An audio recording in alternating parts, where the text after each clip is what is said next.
جی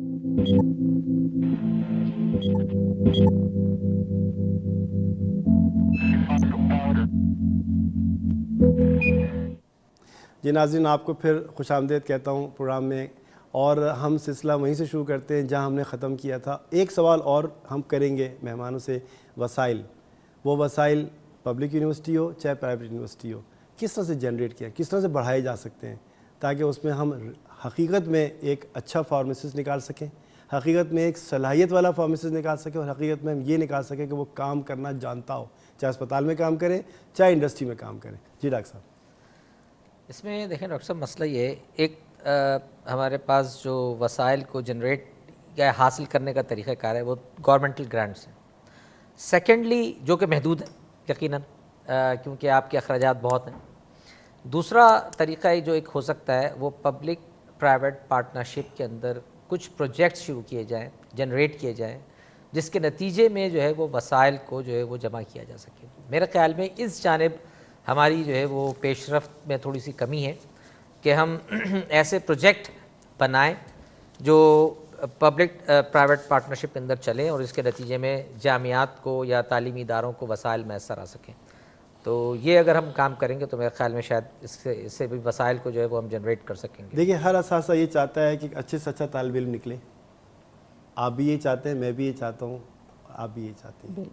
لیکن کیا ہم اس کے معیار کو پورا اترے اب تک، یا ابھی ہم نے کچھ اور بھی کرنا ہے اور کچھ کرنا ہے؟ آپ کیا سمجھتے ہیں؟ میں تو دیکھیں اسکائز دا لمٹ، میں کہتا ہوں کہ لازمی بات ہے کہ ہم یہ نہیں کہہ سکتے بوسٹ کر کے کہ جی ہم نے تو انتہا پر پہنچ گئے ہیں اور بہت تیر مارے ہیں ہم نے، لیکن جو کچھ ہم نے سیکھا ہے اور جو وسائل ہمیں میسر ہیں،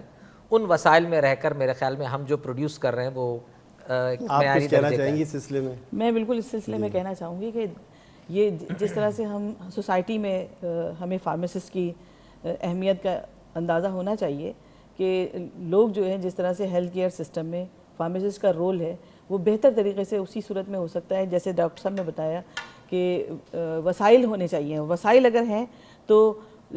اگر ہم فرض کریں کورس، ہمارا جو کورس آؤٹ لائن ہے اس کے اندر اگر ہم ایڈوانسمنٹ کرتے بھی ہیں اور ہم بہت باریکیوں کے ساتھ ان کو تعلیم دیتے ہیں اور ایک بہترین فارمیسسٹ، اسکل پروفیشنل فارمیسسٹ کی تمام لوازمات پورا کرتے ہیں اور ایک بہترین فارمیسسٹ تیار کرتے ہیں، لیکن جب وہ یہ تمام تعلیم حاصل کر کے معاشرے میں آتا ہے تو اس کو معاشرے میں کہیں ایسا سیٹ اپ نظر نہیں آتا ہے کہ وہ اپنی اسکلز کو کہاں استعمال کرے۔ یہ کون کرے گا سیٹ اپ؟ یہ کس طرح سے سیٹ اپ بڑھایا جائے؟ یہ کس طرح سے اتنی فیکلٹیز بن گئی ہیں تو کس طریقے سے اس جال کو بچھایا جائے اسپتالوں کے کہ وہاں فارمیسسٹ کام کر سکیں؟ فارمیسسٹ کا جال تو بچھنا ہی چاہیے، بہت ضروری ہے، کیونکہ پیشنٹس بہت سارے ایسے ہیں جو کہ ہسپتالوں تک پہنچ ہی نہیں سکتے اور ان کے اتنے ان کے پاس ریسورسز نہیں ہیں۔ کمیونٹی فارمیسی اسٹرانگ ہونی چاہیے، مضبوط ہونی چاہیے کہ وہاں فارمیسسٹ اپنا کام کر سکے، بالکل کام کر سکے اپنا۔ جی تو اب یہ فارمیسسٹ کا رول دیکھیے ہاسپٹل میں 3 جگہ ہوتا ہے۔ ایک تو اس جگہ پہ بیڈ سائڈ کے اوپر جہاں پہ وہ ڈاکٹرز کے ساتھ ساتھ کام کر رہا ہوتا ہے، ڈاکٹرز کو میڈیسن کے بارے میں مشورے دے رہا ہوتا ہے اور ڈاکٹرز اپنے ججمنٹ سے جو ہے پیشنٹ کی طبیعت کو بہتر کرنے کی کوشش کر رہے ہیں۔ ایک اور سوال پیدا ہو رہا ہے اسی سلسلے سے کہ میدان عمل میں ذہنی ارتقاء کی کیا مثال ہے؟ آپ اس میں کس طرح فارمیسسٹ اپنا رول ادا کر سکتا ہے؟ ذہنی ارتقاء جو ہے وہ ایک چیز تو یہ ہوتی ہے، دیکھیں کہ کچھ اسٹوڈنٹ کی اپنی اسکل بھی ہوتی ہے جس کے حساب سے وہ جو ہے وہ اپنی اسکلز کو استعمال کرتے ہوئے اس خاص پروفیشن میں اپنی بہترین صلاحیتیں استعمال کر کے اور آگے آتا ہے اور اپنی پروفیشنل اسکلز کو جو ہے وہ استعمال کرتے ہوئے بہترین پرفارمنس دکھاتا ہے۔ تو اسی طرح سے یہاں پہ بھی نہ صرف یہ کہ والدین اس کو گائیڈ کرتے ہیں بلکہ اساتذہ وقتاً فوقتاً اس پروفیشنل فیلڈ میں اس کو گائیڈ کرتے ہیں تاکہ وہ بہتر طریقے سے اپنی صلاحیتوں کو استعمال کر سکے اور اپنی جی بالکل میں کہہ رہا ہوں ذہنی ارتقاء اور نشو و نما تو در حقیقت نام ہے ایکسپیرینس کا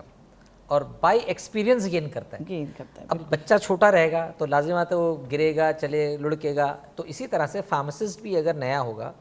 تو جب کام کرے گا تو بتدریج اس کی یہ ڈیولپمنٹ ہوگی۔ تو میرے خیال کے اندر جو بھی اس وقت ہمارے جو فارماسسٹ موجود ہیں ان کی نشو و نما کا جو لیول ہونا چاہیے پروفیشنل، میرے خیال میں وہ ہے مناسب حد تک، اور یہی وجہ ہے کہ آپ کا پروڈکٹ جو ہے وہ دنیا کے ہر حصے میں جا کے ایکسلنس کریٹ کرتا ہے اور اپنی سروسز کو اور اپنی صلاحیتوں کو منواتا ہے. دیکھیے ڈاکٹر صاحب، وہ آپ کی بات بالکل صحیح ہے کہ لوگ باہر جاتے ہیں اور کام اچھا کرتے ہیں اور یہاں سے بھی زیادہ اچھا پٹ اپ کرتے ہیں شو. لیکن اب یہ بتائیے کہ اگر فارمیسسٹ باہر جا رہا ہے تو کوئی ادارہ ایسا ہے جو اس کو ٹرین کرے، بتائے کہ تم نے کہاں کام کرنا ہے، کیا کام کرنا ہے اور کس طرح کام کرنا ہے؟ ڈاکٹر صاحب دیکھیے ڈیفیشنسیز تو ہیں نا، میں نے بتایا دیکھیں آپ کے جو میں نے بتایا نا کہ مسائل تو ہیں، میں اس سے انکار نہیں کر رہا کہ مسائل نہیں ہیں، اور ہیلتھ پروفیشن کے اندر اور فارمیسی پروفیشن کے اندر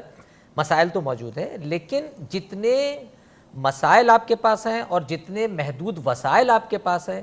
ان کے اندر رہتے ہوئے آپ جو پروڈیوس کر رہے ہیں میرے خیال میں وہ نسبتاً بہتر ہے. بالکل. اچھا، یہ ایک سوال ابھی رہ گیا جو میں آپ سے کرنا چاہوں گا کہ نیا فارمیسسٹ جب نکلتا ہے اور اس کو اپنی جاب اسٹارٹ کرنی ہے، اسے اب کہیں مقام پیدا کرنا ہے، تو آپ اس کو کیا گائیڈ کریں گے؟ کیا میسج دینا چاہیں گے آپ؟ ڈاکٹر صاحب دیکھیں again it's question of the interest. دیکھیں بہت سارے دور طالب علمی کے اندر ہر طالب علم کو یہ اندازہ ہو جاتا ہے کہ اس کے اندر ہاسپٹل میں کام کرنے کی زیادہ صلاحیت موجود ہے، یا اس کا رجحان جو ہے وہ انڈسٹری کی طرف یا مینوفیکچرنگ کی طرف زیادہ ہے، یا اس کا رجحان جو ہے وہ ریٹیل فارمیسی کی طرف. آپ کیا دینا چاہیں گی پیغام؟ میں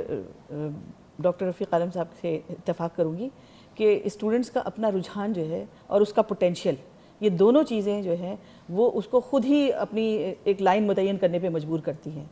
اور جس طرح سے جو لوگ بہت کیوریوسٹی جن کے اندر ہوتی ہے وہ ان پروفیشنز کو اڈاپٹ نہیں کرتے ہیں بلکہ وہ ایک ریسرچ کی طرف آ جاتے ہیں، اور اسی طرح سے اور دوسری فیلڈز ہیں اس میں اپنے رجحانات اور اپنے پوٹینشیل کے حساب سے وہ شکریہ بہت بہت مہمان کا آپ کے تشریف لانے کا دونوں کا، اور اس پروگرام میں اپنے مفید مشوروں سے ہم کو بہت شکریہ آپ کا بھی بہت. جی ناظرین، آپ نے ہمارا پروگرام دیکھا اور یقیناً پسند آیا ہوگا.